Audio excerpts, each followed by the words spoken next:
Welcome to Operation Outreach, a new program to highlight the services available to military veterans right here in Central Florida. I'm Fred Robinson, Chair of the Orange County Mayor's Veterans Advisory Council.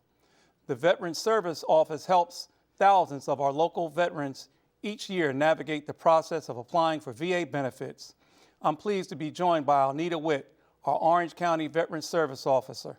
Alnita, thank you for joining me. Thank you, Fred. It's nice to be here. All right.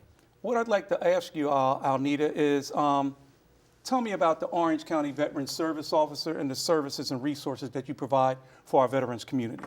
Well, our office is comprised of 6 service officers and an administrative specialist. We're all veterans, and we serve different branches: Army, Air Force. We have a Navy, and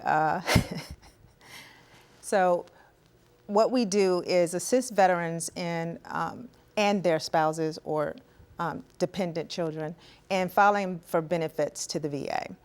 Those benefits could be compensation claims, DIC, pension, survivor's pension, education benefits, whatever the need may be, we can assist them in filing those benefits.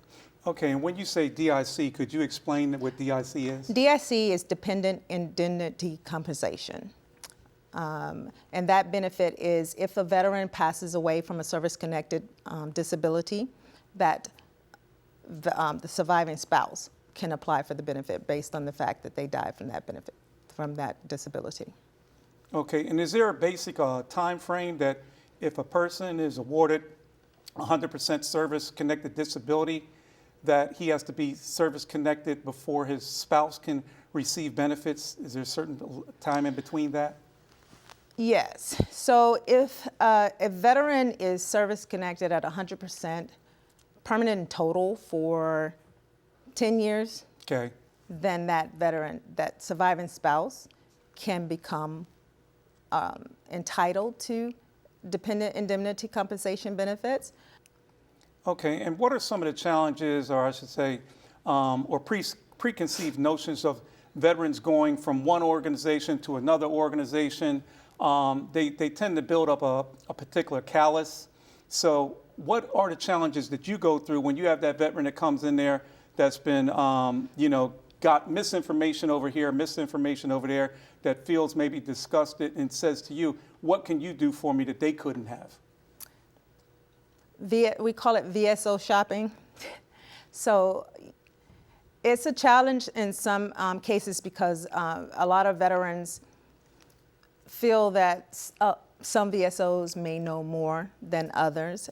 And I try to tell a veteran that when it comes to completing an application for their claim, you want to make sure that you see a service officer that's going to do the due diligence in making sure that they review everything in their file, making sure that they go over every denial, every exam that they've received, and just kind of look through the service records to help them locate those disabilities that they may have forgotten about. There are a lot of veterans who have injuries. They're suffering from illnesses and disease processes that they may have forgotten that they had that injury on active duty. And then we go through the record and say, well, hey, look, we found this for you. It's in your service record.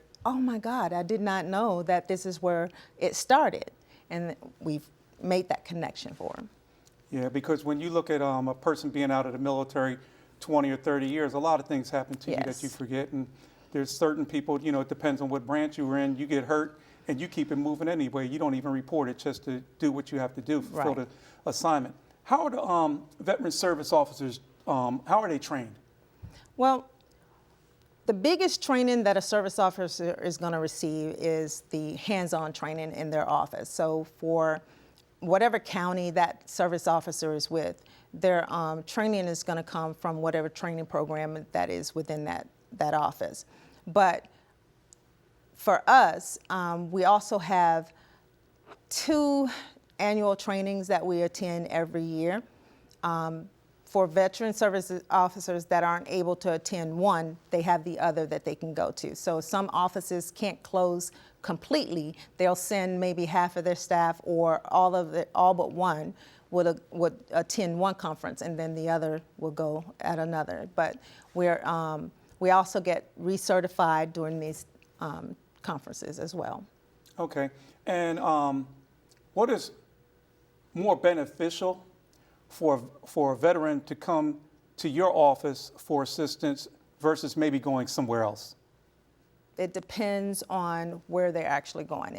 If a veteran goes to an agency that's going to charge them, I would say the fact that we're free and we're available for them and we actually do the heavy lifting.